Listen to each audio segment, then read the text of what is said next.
जय हिंद, this is Gaurav Kumar, hope you are doing great. ये हमारी डिटरमिनेंट्स की फर्स्ट क्लास है भाई। इससे पहले हमने मैट्रिक्स कंप्लीट किया है। आप प्लेलिस्ट में जाके मैट्रिक्स की मैंने अलग से प्लेलिस्ट बनाई है जिसमें आप जाके मैट्रिक्स की क्लासेस देख सकते हैं। उसके बाद मैंने 2 लेक्चर में 50 to 60 क्वेश्चन प्रैक्टिस कराए हैं। सेम ऐसे ही हम डिटरमिनेंट्स की क्लासेस करेंगे, उसके बाद इसके 50 to 60 क्वेश्चन प्रैक्टिस करेंगे और उसके तुरंत बाद ही मैं आपको 2017 से 2025 तक के सारे PYQ मैट्रिक्स और डिटरमिनेंट्स के सोल्व कराऊंगा। ठीक है, जो बच्चे अभी 11th या 12th में है, मैं जल्दी उनके लिए भी फाउंडेशन कोर्स स्टार्ट करूंगा मैथ्स का। 11th और 12th के बच्चों के लिए भी मैं मैथ्स का फाउंडेशन कोर्स स्टार्ट करूंगा ताकि बच्चे मैथ्स को थोड़ा डिटेल में पढ़ सके और अपने नेक्स्ट जब उनका फर्स्ट अटेम्प्ट NDA का होगा तो उसमें अच्छा परफॉर्म कर सके। जो जिन बच्चों का भी फर्स्ट अटेम्प्ट है, लास्ट अटेम्प्ट है या पेयरिंग में अटेम्प्ट है, वो इस सीरीज को कंप्लीट करके भी 14 सितंबर को मैथ्स में बेटर कर सकते हैं, क्वालिफाई कर सकते हैं मैथ्स के एग्जाम को बिल्कुल इजीली। तो टाइम को वेस्ट ना करते हुए क्लास को स्टार्ट करते हैं भाई। अभी तक हमने पढ़ा था मैट्रिक्स। अगर हमारा एक मैट्रिक्स है 1 2 2 3, इस मैट्रिक्स का ऑर्डर क्या होगा भाई? 2 by 2 का ऑर्डर है इस मैट्रिक्स का। मैंने आप लोगों को बताया था कि अगर किसी मैट्रिक्स की डिटरमिनेंट वैल्यू फाइंड करनी हो, डिटरमिनेंट वैल्यू को क्यों फाइंड करनी होती है? क्योंकि जो हमारा मैट्रिक्स है, ये हमारा मैट्रिक्स है A1x plus B1y is equal to C1, A2x B2y is equal to C2। ये हमारी दो लीनियर इक्वेशन है।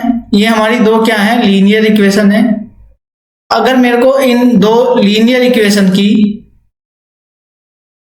कंसिस्टेंसी पता करनी है, तो इन लीनियर इक्वेशन की अगर मेरे को कंसिस्टेंसी पता करनी है तो मेरे को क्या करना पड़ेगा? इनका डिटरमिनेंट निकालना पड़ेगा। इनका क्या निकालना पड़ेगा? डिटरमिनेंट निकालना पड़ेगा। मैंने 2 by 2 के और 3 by 3 दोनों के ही मैट्रिक्स की डिटरमिनेंट वैल्यू निकालनी आपको सिखाई थी। दोबारा एक बार फिर मैं उसको सिखाऊंगा ताकि आपको उसमें कोई डाउट ना रहे, आप अच्छे से उसको एक बार सीख ले। तो किसी भी मैट्रिक्स की, हमारे कोर्स में 3 by 3 के मैट्रिक्स हैं तो हम वहां तक उनकी डिटरमिनेंट वैल्यू निकालना आसानी से सीख जाएंगे। अगर हमारे पास ये एक मैट्रिक्स है A और इस मैट्रिक्स को मैं लिखता हूं A11 A12, ये मैंने आपको बताया था, ये 1 1 first row first column, first row second column, और ये हो गया हमारा सेकंड रो फर्स्ट कॉलम, और ये हो गया हमारा second row second column.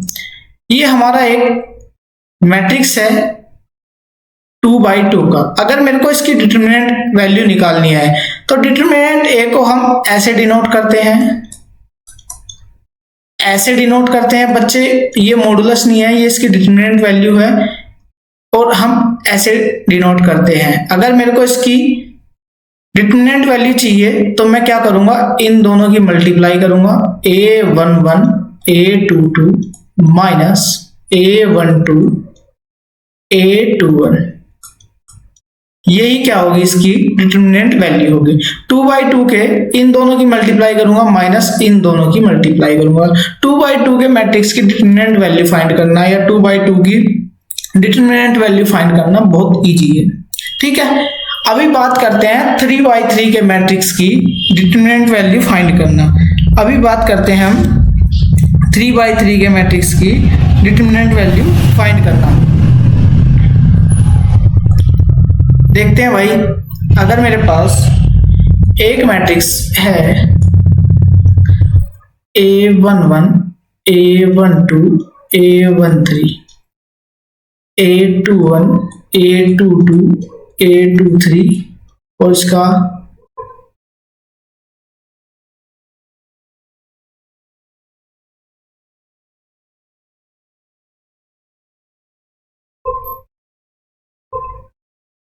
A31 A32 A33। अगर मेरे को इस मैट्रिक्स की डिटरमिनेंट वैल्यू फाइंड करनी है भाई, तो सबसे पहला रूल क्या है डिटरमिनेंट वैल्यू फाइंड करने के लिए? मैं डिटरमिनेंट वैल्यू फाइंड करने के लिए सबसे पहले किसी भी रो को या किसी भी कॉलम के अलोंग फाइंड कर सकता हूं। किसी भी एक रो को सेलेक्ट कर लो या किसी भी एक कॉलम को सेलेक्ट कर लो, तो हम उसी से पूरे मैट्रिक्स की डिटरमिनेंट वैल्यू फाइंड कर सकते हैं। कैसे भाई, मैंने आपको मैं पहले भी बता चुका। अगर मैं इस रो को सेलेक्ट कर लेता हूं, तो सबसे पहला जो हमारा ये एलिमेंट है, इसको मैं प्लस साइन देता हूं हमेशा। इसको प्लस दूंगा, इसके बाद मैं चेंज करूंगा, माइनस दूंगा, फिर इसके बाद चेंज करूंगा प्लस।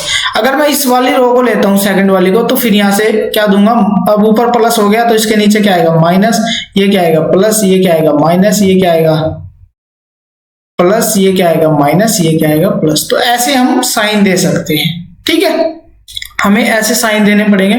उसके बाद क्या करेंगे, अगर मैं इसके अलोंग फर्स्ट रो के अलोंग, अगर मैं फर्स्ट रो के अलोंग फाइंड कर रहा हूं, आप किसी भी रो या किसी भी कॉलम के अलोंग डिटरमिनेंट वैल्यू फाइंड कर सकते हैं। तो मेरा सबसे पहला एलिमेंट है A11। अब ये A11 क्रॉस हो गया, ये पूरी रो हमने कैंसिल कर दी और A11 के नीचे का पूरा कॉलम कैंसिल कर दिया।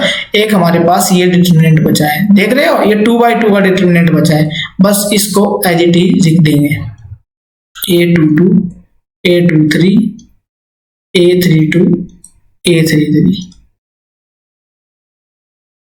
अब दूसरा हमारा इस रो का एलिमेंट क्या है, -A12। अब -A12 है तो वापस से इस -A12 की पूरी रो कैंसिल कर देंगे, इसका ये पूरा कॉलम कैंसिल कर देंगे। अब हमारे पास एक तो ये बचा, एक ये बचा, एक ये बचा, एक ये बचा। इन चारों को एक 2/2 के डिटरमिनेंट में रख देंगे, 21, 23, 31, 33। ठीक है, तीसरा हमारा आता है A13। अब मेरे पास ये A13 है, पॉजिटिव है, इस पूरी रो को हटाऊंगा, इस पूरे कॉलम को हटाऊंगा और मेरे पास एक ये मैट्रिक्स बचा है, ये 2/2 को, और मैं इसको ऐसे लिख दूंगा A12, A22, सॉरी A21। इसको मैं अरेंज कर देता हूं, A21, A22, A31, A32। ठीक है, ये इसको सोल्व कर, इस 2/2 को सोल्व करना तो आपको मैंने सिखा दिया। इसकी मल्टीप्लाई इससे, माइनस इसकी मल्टीप्लाई इससे, इसकी मल्टीप्लाई इससे, माइनस इसकी मल्टीप्लाई इससे, इसकी मल्टीप्लाई इससे, माइनस इसकी मल्टीप्लाई इससे। ठीक है, बाकी फिर सबकी मल्टीप्लाई करके आप जनरल इक्वेशन को एक सोल्व कर सकते हो। ठीक है, तो ऐसे हम 3/3 के डिटरमिनेंट मैट्रिक्स की डिटरमिनेंट वैल्यू किसी भी कॉलम या किसी भी रो के अलोंग निकाल सकते हैं। आप फर्स्ट रो को छोड़ के किसी भी रो को सेलेक्ट करना चाहो तो निकाल सकते हैं, लेकिन जनरली हम ज्यादा कंफ्यूज ना होते हुए फर्स्ट ही रो को चूज करते हैं और उसी के अलोंग हम पूरे डिटरमिनेंट की वैल्यू निकाल लेते हैं। समय समय पर अगर हमें जरूरत पड़ती है तो हम दूसरे किसी रो या किसी कॉलम के अलोंग भी हम निकाल सकते हैं। ठीक है, ये तो हुई भैया हमारी डिटरमिनेंट वैल्यू की बात। चलो एक क्वेश्चन से चेक कर लेते हैं, किसी से भी निकाल के। जैसे मैं एक आपको डिटरमिनेंट दे देता हूं, मेरे को फाइंड करना है ये, और मेरे पास है 3, 2, 5, 1, 1, 2, 3, 2, 1। ठीक है, अब मैं फर्स्ट रो के अलोंग निकाल रहा हूं, इसके अलोंग निकाल रहा हूं, तो ये हो जाएगा हमारा 3, 1 1 जा 1, -2 2 जा 4, 1 -4, -2 कहां से आया, यहां से, इसको ब्रैकेट में कर देता हूं। अब क्या होगा भाई, ये रो पूरी खत्म हो जाएगी, ये कॉलम खत्म हो जाएगा, 1 1 जा 1, -2 3 जा 6, +5 हो गया हमारा, लास्ट का जो एलिमेंट हो गया ये हो गया। अब 1 2 जा 2, -1 3 जा 3, 2 -3। सोल्व कर देंगे पूरी इक्वेशन को, 3 -3 -2 -5 +5 -1, ये हमारा हो गया -9, ये हो गया हमारा +10 और ये हो गया हमारा -5, तो ये हमारा हो जाएगा -4। ठीक है, ये हमारा इस मैट्रिक्स का क्या है, ये इस डिटरमिनेंट की सॉरी हमारी क्या है, वैल्यू है। चलिए नेक्स्ट देखते हैं। हम ऐसे किसी भी 2/2 की 3/3 के मैट्रिक डिटरमिनेंट्स की वैल्यू बिल्कुल इजीली हम क्या कर सकते हैं, फाइंड कर सकते हैं भाई। ठीक है, चलिए अब हम डिटरमिनेंट्स की हमारे पास कुछ प्रॉपर्टीज हैं, उनको समझेंगे। ठीक है, चलते हैं। अब मैं बात करता हूँ प्रॉपर्टीज ऑफ डिटरमिनेंट। आपने डिटरमिनेंट्स फाइंड करना बिल्कुल इजीली सीख लिया। अब हम करेंगे प्रॉपर्टीज ऑफ डिटरमिनेंट्स। ये बड़ी इंपॉर्टेंट है भाई, इनको बड़े ध्यान से समझना। अगर ये एक बार क्लियर हो गई तो फिर आप डिटरमिनेंट्स के कैसे भी क्वेश्चन बिल्कुल इजीली सोल्व कर सकते हैं। फर्स्ट प्रॉपर्टी हमारी क्या है, मैं किसी प्रॉपर्टी को आपको एक्सप्लेन भी करूंगा, फिर उसके बाद मैं उसके एग्जांपल से भी आपको एक बार वेरीफाई कर दूंगा, ठीक है। फर्स्ट प्रॉपर्टी है, अगर मैं किसी भी डिटरमिनेंट का, जैसे मेरे पास ये एक मैट्रिक्स है, मैं डिटरमिनेंट ही लेता हूं A1 B1 C1 A2 B2 C2 A3 B3 C3। अगर किसी भी डिटरमिनेंट का, मैं एक बात आपको बतानी थोड़ा भूल गया, इसको मैं बता देता हूं। हम डिटरमिनेंट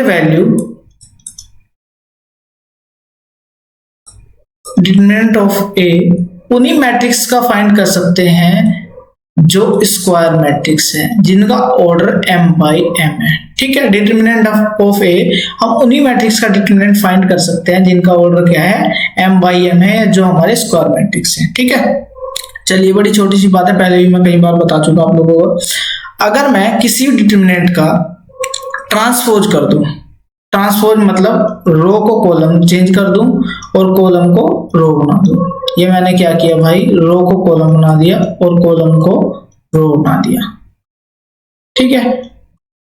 अगर मैं ट्रांसपोज कर दूं तो दोनों डिटरमिनेंट्स की वैल्यू हमेशा सेम रहेगी, दोनों डिटरमिनेंट्स की वैल्यू हमेशा क्या सेम रहेंगी। ये हमारी फर्स्ट प्रॉपर्टी है, मतलब ए का determinant is equal to A transpose का डिटरमिनेंट। समझ आया आपको? चलिए, इसको एक बार वेरीफाई करके खुद से देख लेते हैं, ठीक है। इसको वेरीफाई करके एक बार खुद से देख लेते हैं।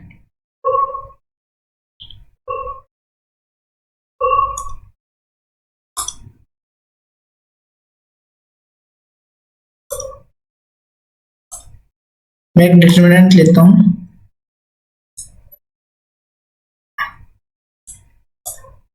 चलिए मैं ये फर्स्ट एक डिटरमिनेंट लेता हूं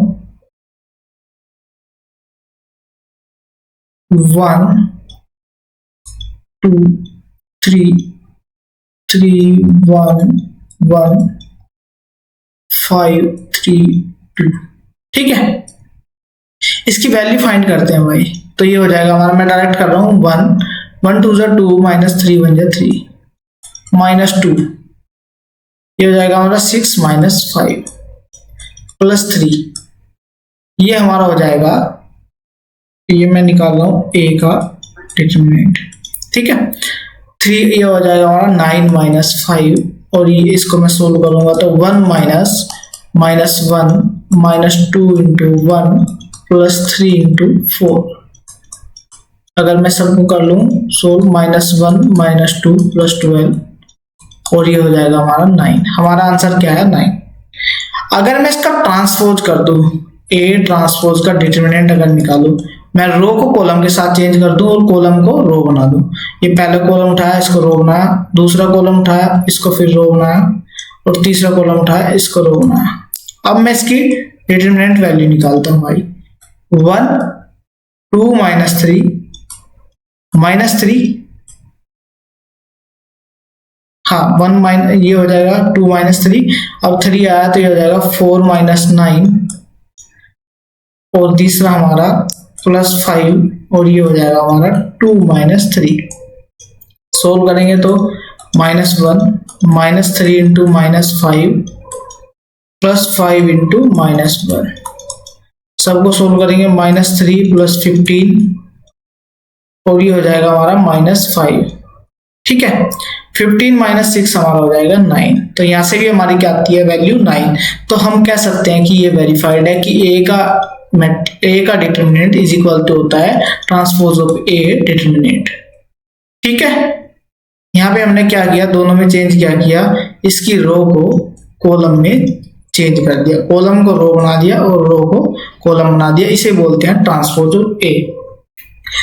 आई होप कि पहली जो प्रॉपर्टी आपको अच्छे से समझ आई होगी। ठीक है, वेरीफाई भी हमने कर लिया ऐसी कोई भी डिटरमिनेंट उठा के। नेक्स्ट क्वेश्चन की तरफ चलते हैं भाई।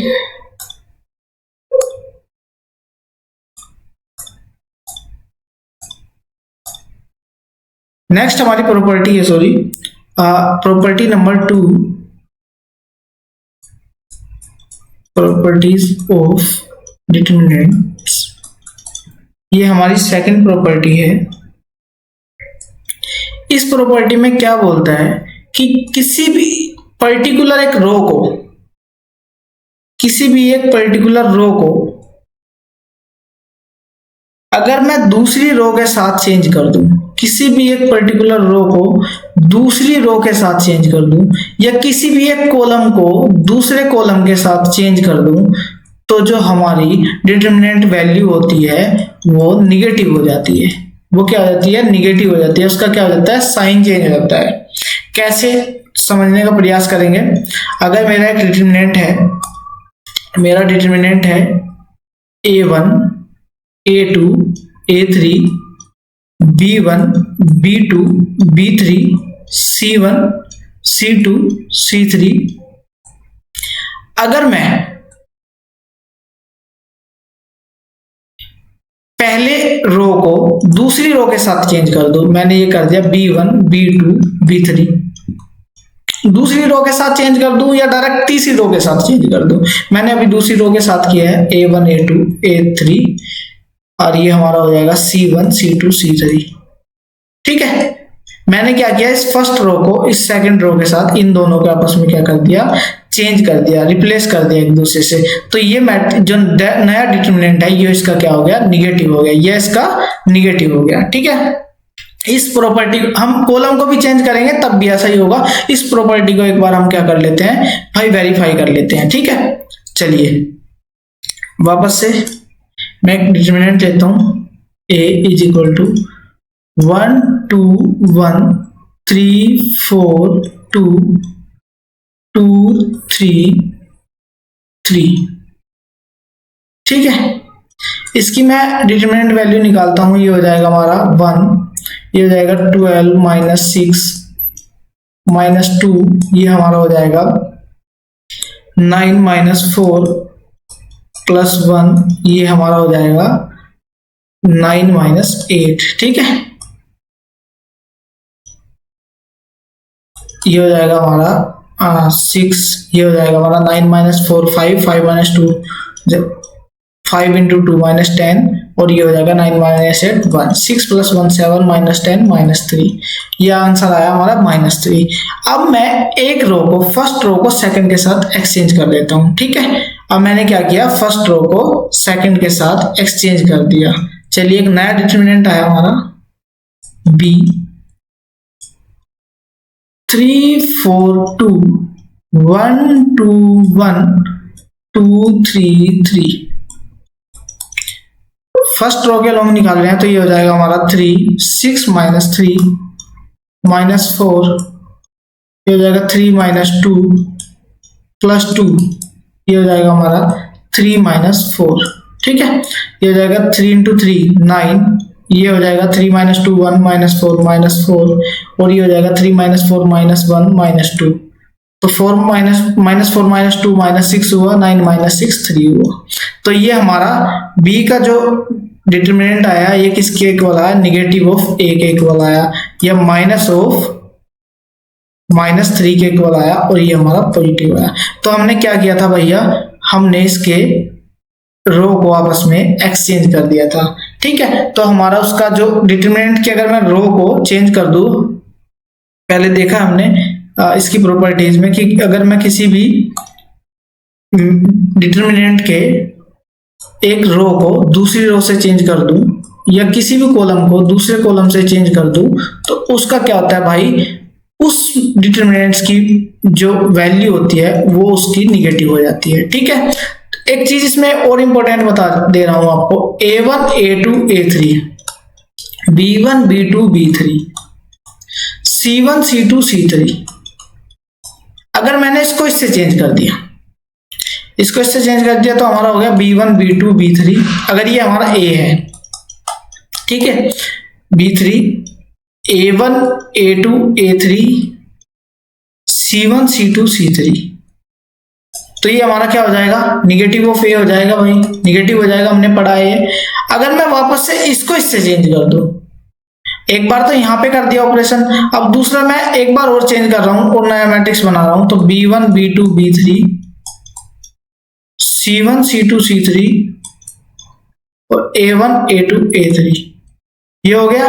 वापस से मैंने इनको आपस में एक्सचेंज कर दिया, तो हमारा फिर से निगेटिव हो जाएगा, और इसका जब मैं पूरे का निगेटिव करूंगा तो वापस से पॉजिटिव हो जाएगा। ठीक है, ये हमारा कब है, जब एक रो को एक रो के साथ या एक कॉलम को एक कॉलम के साथ चेंज कर रहे हैं तो उसका साइन चेंज हो जाता है, जब दोबारा से करेंगे तो दोबारा फिर साइन चेंज हो जाएगा। ठीक है, ये बात आपको समझ आई होगी, मैंने वेरीफाई भी कर दिया हमने कोई भी डिटरमिनेंट्स उठा के। ठीक है, थर्ड प्रॉपर्टी पढ़ते हैं भाई, प्रॉपर्टी नंबर 3 है हमारी। ये क्या बोलती है, अगर किसी भी डिटरमिनेंट में दो रो या दो कॉलम, 2 रोज और 2 कॉलम आइडेंटिकल है, आइडेंटिकल मतलब दोनों के सारे एलिमेंट्स सेम है, ऑल एलिमेंट्स आर सेम, दोनों के सारे एलिमेंट सेम हैं, तो उस डिटरमिनेंट की वैल्यू 0 हो जाती है, उस डिटरमिनेंट की वैल्यू 0 हो जाती है। देखते हैं कैसे भाई। अगर एक डिटरमिनेंट है A1 A2 A3 B1 B2 B3 A1 A2 A3, अब ये फर्स्ट रो, ये रो फर्स्ट और रो थर्ड क्या है, आइडेंटिकल है, तो इस डिटरमिनेंट की डायरेक्ट वैल्यू हम 0 पुट कर सकते हैं। एक बार वेरीफाई भी कर लेते हैं इस चीज को। चलिए एक डिटरमिनेंट लेते हैं 2 3 5 1 1 1 2 1 2 3 5। ठीक है, चलो निकालते हैं इसका आंसर। 2 2 5 या 10 -3 -3 5 -2 +5 3 -4, ये हो जाएगा हमारा 10 -3 7 2 14, ये हो जाएगा 5 -2 3 3 3 या -9, और ये हो जाएगा 3 -4 -5 9 5 हो जाएगा हमारा 14 14 -14 हमारा हो जाएगा 0। तो यहाँ से हम ये चीज समझ सकते हैं कि अगर दो रो या दो कॉलम अगर आइडेंटिकल हैं, 2 रो या 2 कॉलम सेम है, उनके सारे एलिमेंट सेम है, तो हमारा डिटरमिनेंट ऑफ ए क्या हो जाएगा, 0 हो जाएगा। ये हमारी क्या थी भाई, थर्ड प्रॉपर्टी। ठीक है, प्रॉपर्टी नंबर 4 की मैं बात करता हूं। किसी भी डिटरमिनेंट में अगर मैं उसकी किसी भी एक रो को मैं फर्स्ट रो को ही लेता हूं, A1 A2 A3 B1 B2 B3 C1 C2 C3, अगर मैं उसकी किसी भी एक रो या किसी भी एक कॉलम को k से मल्टीप्लाई कर दूं, किसी भी कांस्टेंट नंबर से मल्टीप्लाई कर दूं, कर दिया मैंने, तो ये जो नया डिटरमिनेंट है ये पुराने वाले का k गुना हो जाता है, k से मल्टीप्लाई हो गया। मतलब डिटरमिनेंट में अगर मैं k से मल्टीप्लाई करूंगा, वापस से समझते हैं, अगर किसी भी डिटरमिनेंट की एक रो या एक कॉलम को k से मल्टीप्लाई कर दूंगा, ये मैंने यहाँ पे किया, तो डिटरमिनेंट की वैल्यू k से मल्टीप्लाई हो जाती है। ठीक है, एक रो को सिर्फ या एक कॉलम को k से मल्टीप्लाई करूंगा तो उसकी वैल्यू, डिटरमिनेंट की वैल्यू k से मल्टीप्लाई होती है। दूसरी भाषा में समझते हैं, अगर मैं किसी भी डिटरमिनेंट को k से मल्टीप्लाई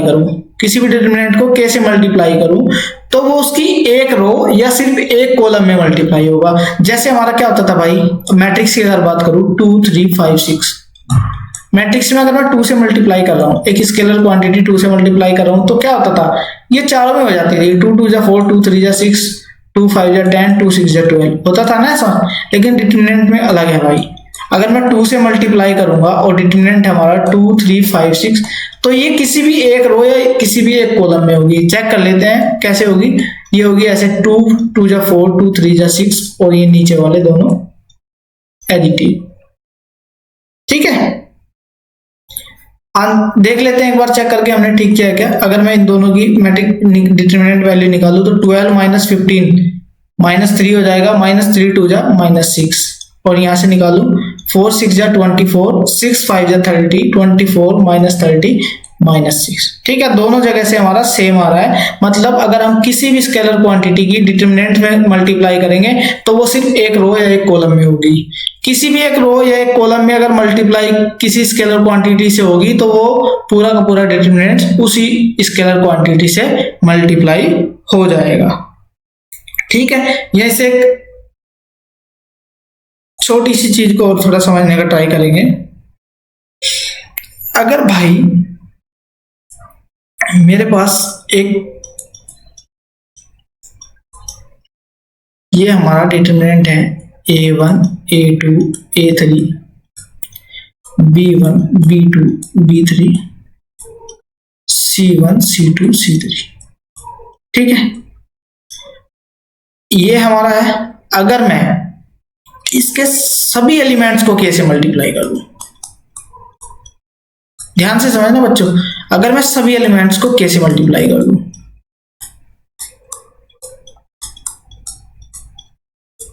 KC1 KC2 KC3, ये क्या कर दिया मैंने, ये सभी एलिमेंट्स को अगर मैं कैसे मल्टीप्लाई कर दूं तो अब क्या होगा। अब भाई ये जो A डिटरमिनेंट है ये k to the power n से मल्टीप्लाई हो जाएगा। n क्या है हमारा, ऑर्डर है, k टू द पावर 3 से मल्टीप्लाई हो जाएगा। कैसे, क्योंकि एक k तो इस रो में मल्टीप्लाई हुआ है, एक k इसमें हुआ है, एक k इसमें हुआ, तो k टू द पावर 3 से मल्टीप्लाई किया है हमने इस वाले डिटरमिनेंट को k क्यूब से मल्टीप्लाई किया है, तभी हमने उसमें जाके डिस्ट्रीब्यूट कर दिया। एक k इस रो को दे दिया, एक k इस रो को दिया, एक k इस रो को दिया। ठीक है, यही तो भी हमने पीछे समझा था कि अगर मैं k से मल्टीप्लाई करूंगा किसी भी डिटरमिनेंट में तो वो उसके सिर्फ एक रो में होगा, और मैंने k की पावर 3 से किया है तो वो तीनों में अलग अलग जाएगा। ठीक है, समझ में आया। मैं यहाँ से अगर k कॉमन लूंगा तो यहाँ से अलग k कॉमन आएगा, यहाँ से अलग k कॉमन आएगा, यहाँ से अलग k कॉमन आएगा। जैसे मैं एक मैट्रिक्स लिखता हूँ 2k 3k 4k 5k। ठीक है, इसको मैं ऐसे भी लिख सकता हूँ k स्क्वायर 2 3 4 5। एक के मैंने इस रो से बाहर निकाल लिया, एक के इससे निकाल लिया, जबकि डिटरमिनेंट्स में, जबकि मैट्रिक्स में उल्टा होता था। अगर मैं लिखूंगा 2k 3k 4k 5k तो ये ऐसा लिखा जाएगा, k बाहर निकलेगा सिर्फ 2 3 4 5। ठीक है, ये छोटी सी बात मैं आपको समझाना करता था। मैट्रिक्स में बिल्कुल अलग होता था, वहां k बाहर आएगा तो चारों से कॉमन बाहर आएगा, जबकि इसमें k बाहर आएगा तो एक रो से सिर्फ एक आएगा बाहर, दूसरी रो से दूसरा आएगा। ठीक है, एक रो से एक या एक कॉलम से एक, दूसरे कॉलम से दूसरा। ठीक है, चलिए भाई अब हम करते हैं, ये हमारी फोर्थ प्रॉपर्टी थी। अब हम फिफ्थ प्रॉपर्टी की बात करते हैं, इसको समझने का थोड़ा प्रयास करेंगे। ये भी एक इंपॉर्टेंट प्रॉपर्टी है फिफ्थ। इसमें क्या कहता है भाई कि अगर किसी भी डिटरमिनेंट्स को कि कोई भी रो, किसी डिटरमिनेंट की कोई भी रो ऐसे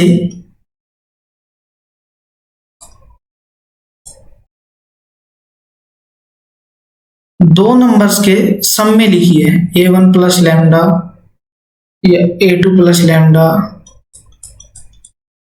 ये लैम्डा है भाई, a3 प्लस लैम्डा, और ये वही b1 b2 b3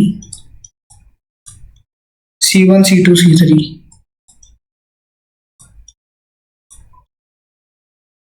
ठीक है, a1 a2 a3 b1 b2 b3 c1 c2 c3। तो हम इस डिटरमिनेंट को ऐसे दो डिटरमिनेंट्स के पार्ट में लिख सकते हैं। कैसे कि पहले वाले को अलग निकाल लिया, a1 a2 a3 b1 b2 b3 c1 c2 c3 plus lambda lambda lambda b1 b2 b3 c1 C1 C2 C3 ऐसा हम कर सकते हैं। एक ही डिटरमिनेंट से हम एक ही डिटरमिनेंट को दो पार्ट्स में ऐसे ब्रेक कर सकते हैं। इसको एक एग्जांपल से देखते हैं भाई।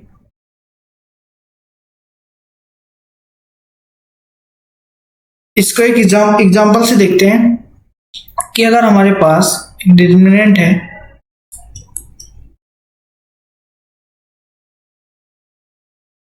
7 5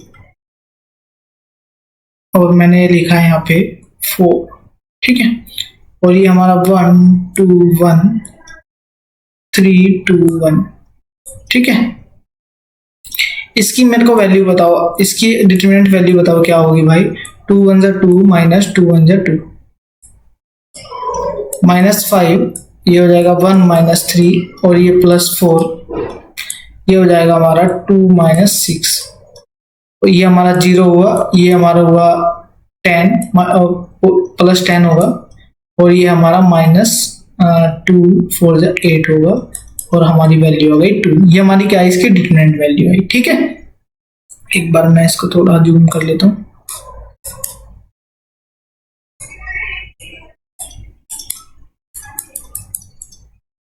चलिए छोड़िए, अब मैंने क्या किया, अब मैंने इसको दो पार्ट में ब्रेक कर लिया। इसको लिखा मैंने ऐसे लिखा, ठीक है, मैं इसको ऐसे लिख सकता हूँ 3 + 4, इसे लिख सकता हूँ 1 + 4, और इसको लिख सकता हूँ 0 + 4, ठीक है, और बाकी को ऐसे 1 2 1 3 2 1, ठीक है। दो पार्ट्स में ब्रेक कर लेता हूँ भाई। ये हो जाएगा हमारा 3 1 0 1 2 1 3 2 1 प्लस 4 4 4, ये हो गया 1 2 1 3 2 1, ठीक है। हम जरूरी नहीं है कि हमारा 4 यहाँ पे इक्वल ही होना चाहिए, कुछ भी हो सकता है ये, ठीक है, ये कोई भी नंबर हो सकता है। जब हम दो पार्ट में ब्रेक करेंगे तो 1 + 3 1 + 2 किसी भी पार्ट में ब्रेक कर सकते हैं। मैंने 4 की बजाय मैं कुछ और भी लिख सकता हूँ, तो सेम ही रहेगा। फर्स्ट वाले के निकालते हैं पहले। 3, ये हो जाएगा 2 - 2 -1 निकालेंगे तो ये हमारा हो जाएगा 1 - 3 -2 -2 1 जा 2, प्लस वहां से हमारा हो जाएगा 4 2 1 जा 2 -2 -4, ये हमारा हो जाएगा 1 - 3 और प्लस 4, ये हमारा हो जाएगा 1 माइनस, ये हो जाएगा हमारा 2 - 6, ठीक है। यहां से हुआ -3 -2 4 जा -8, और यहां से हुआ हमारा -2 4 जा, यहाँ से हुआ हमारा +8 और यहाँ से हुआ -8, ये हो गया 0। मतलब इस डिटरमिनेंट्स की वैल्यू हमारी 0 आई और इस डिटरमिनेंट्स की वैल्यू हमारी 2 आई, और दोनों का सम करेंगे तो 2 + 0 = 2 हो जाएगा, जो कि हमारा पहले ही इस पूरे डिटरमिनेंट का है। तो किसी भी डिटरमिनेंट को हम 2 पार्ट में ऐसे ब्रेक कर सकते हैं, वो भी हमारा क्या रहेगा, सेम रहेगा, ठीक है। और भी बहुत सारे एग्जाम्पल इसके कर सकते हैं आप लोग। जैसे मैं कोई एक लिख देता हूँ, इसको आप खुद सोल्व कर लेना, मैं ब्रेक कर देता हूँ। मैं डिटरमिनेंट बना देता हूँ पहले।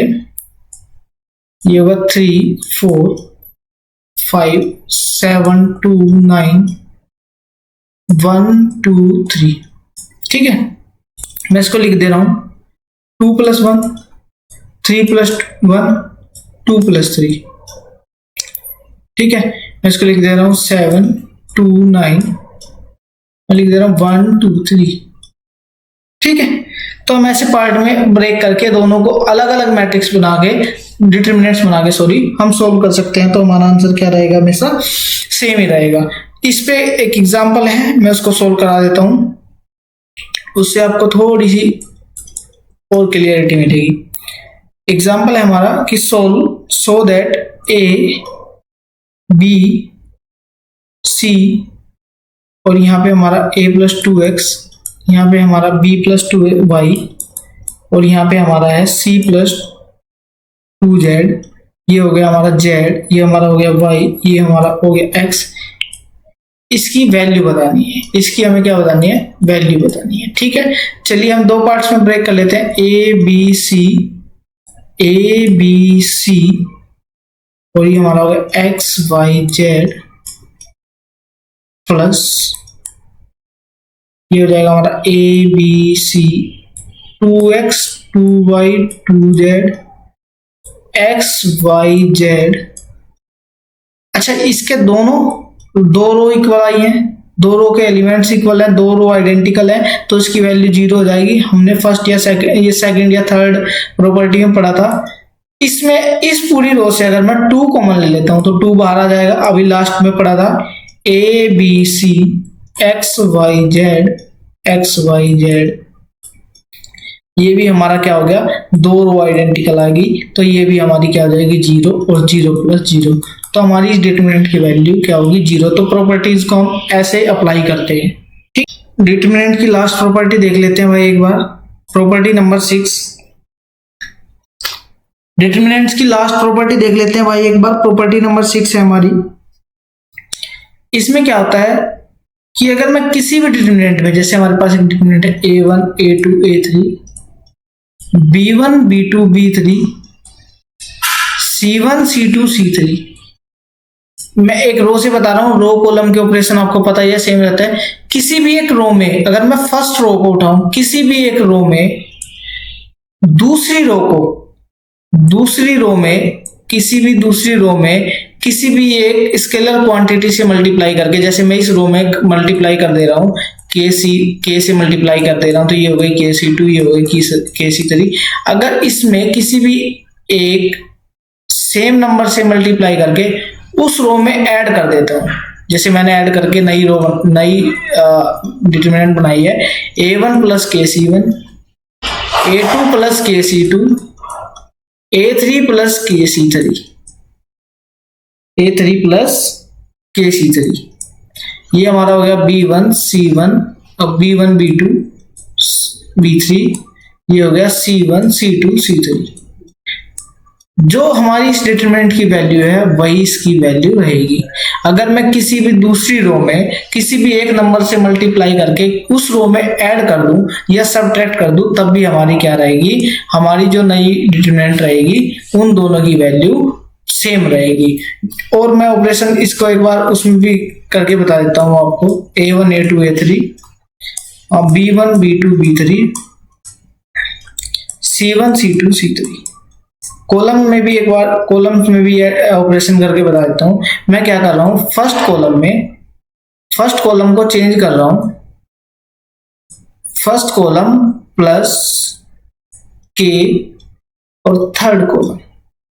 फर्स्ट कॉलम में कर रहा हूं, मैं फर्स्ट कॉलम में ऑपरेशन कर रहा हूं, तो फर्स्ट कॉलम हमारे पास ये वाला है और थर्ड कॉलम हमारे पास ये वाला है, तो ये हो जाएगा हमारा A1 प्लस के A3, ये हो जाएगी हमारे पास B1 प्लस के B3, और ये हो जाएगी हमारे पास C1 प्लस के C3, और ये हमारे पास A2 B2 C2 A3 B3 C3।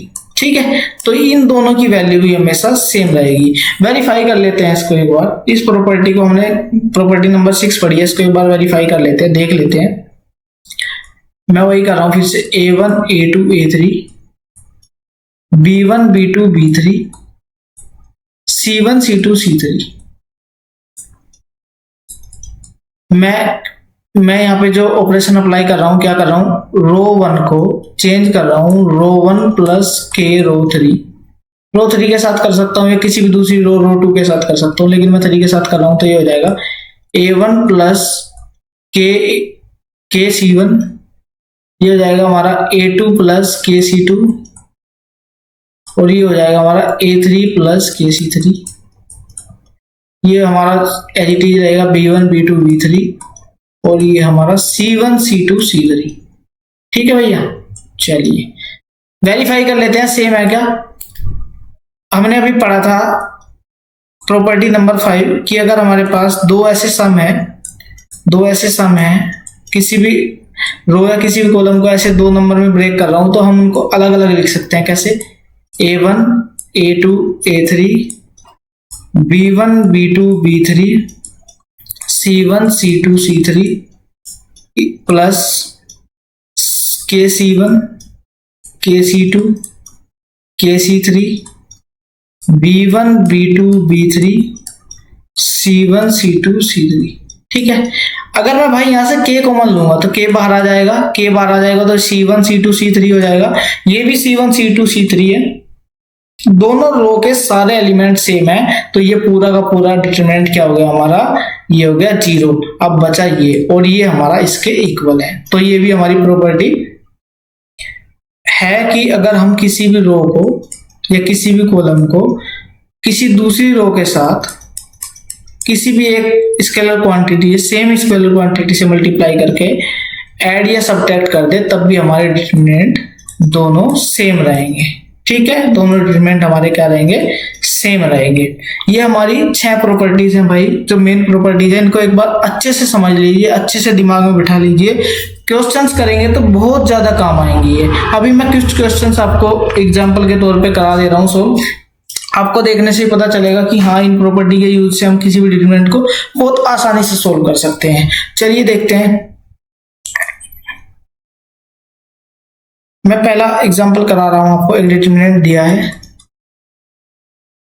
x plus y, y plus z, z plus x, और ये हमारा है जेड एक्स वाई, और ये हमारा है 1 1 1। ठीक है, इसकी वैल्यू पूछी हमसे क्या होगी। अगर मैं डिटरमिनेंट के फॉर्मूले से करने जाऊंगा, पहले इस रो को लूंगा, इस रो के लूंगा, इसे पूरा सोल्व करूंगा तो बहुत बड़ा होगा, क्योंकि x प्लस वाई है, वाई प्लस जेड है, जेड प्लस एक्स है। कर लूंगा, वो भी कर सकता हूं उस तरीके से। लेकिन मैं अगर प्रॉपर्टी का यूज करूं, R1 को चेंज करूं, R1 प्लस 1 R2 या R1 प्लस R2 कर सकते हैं ना, ऐसे लास्ट प्रॉपर्टी पड़ी थी। तो करना जरा, ये हो जाएगा हमारा x plus y plus z, ये हो जाएगा x plus y plus z, ये हो जाएगा x plus y plus z, ये हमारा हो जाएगा z, ये हमारा x, ये y, 1 1 1। अगर मैं x plus y plus z common लूं तो पहली रो से ही कॉमन आएगा, क्योंकि एक रो एक कॉलम से एक नंबर कॉमन आ सकता है। 1 1 1 जेड एक्स वाई 1 1 1।